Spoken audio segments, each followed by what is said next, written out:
Okay, so I want to talk about if you have or are just recently going through a divorce, and there's no hope of kind of reconciling. I guess even if there is hope of reconciling, then these are still probably good tips. But yeah, just because I've walked through it and I have some experiences, here are my thoughts. I think there's a couple of things that you definitely need to watch out for, and a couple of things that you should do. I think one thing that you should do right off the bat is find people that you trust. Go and find a core group of people that you trust, and yeah, have them kind of, I don't know, I guess close to you, or someone that you can call, just because you're probably going to want that. So have that group of people or that person. And yeah, the other thing that I would definitely recommend is not to make any huge life choices. Don't do anything that's like right out of your norm. Don't do anything that's something that you usually wouldn't do. You're not thinking straight right now, and you're gonna make dumb choices. You're gonna make stupid choices that you regret later on.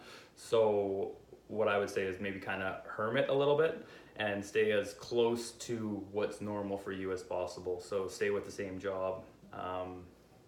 Like I went, I went to school, and I went and bought a new car. So these were things they're cool. It was fun.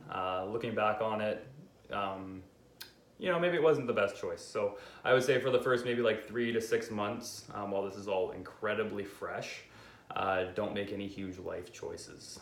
Another thing I would say is be careful with bar hopping, or hanging out with people that maybe aren't the best for you.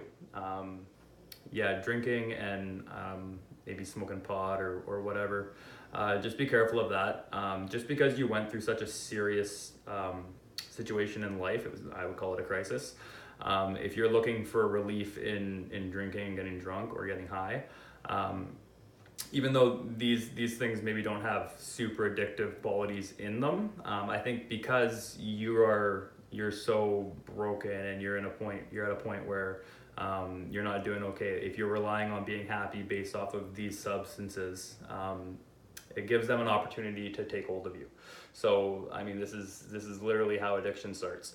So don't stay away from that. Stay sober minded. That's something that's important.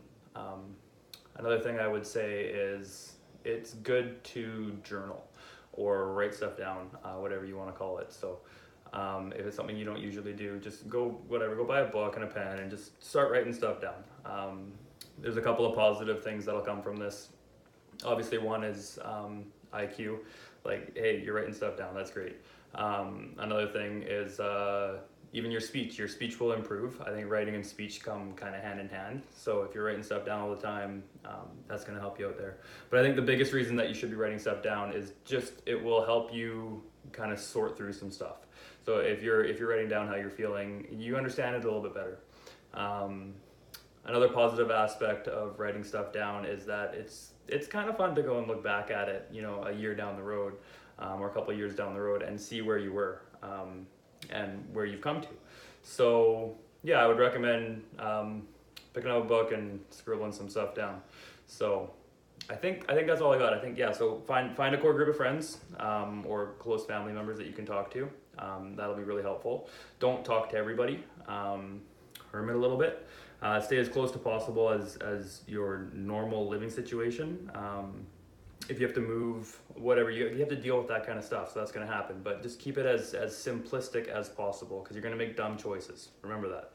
And and the last one is to write stuff down. It's good to write stuff down. So, yep, I think that's my tidbit.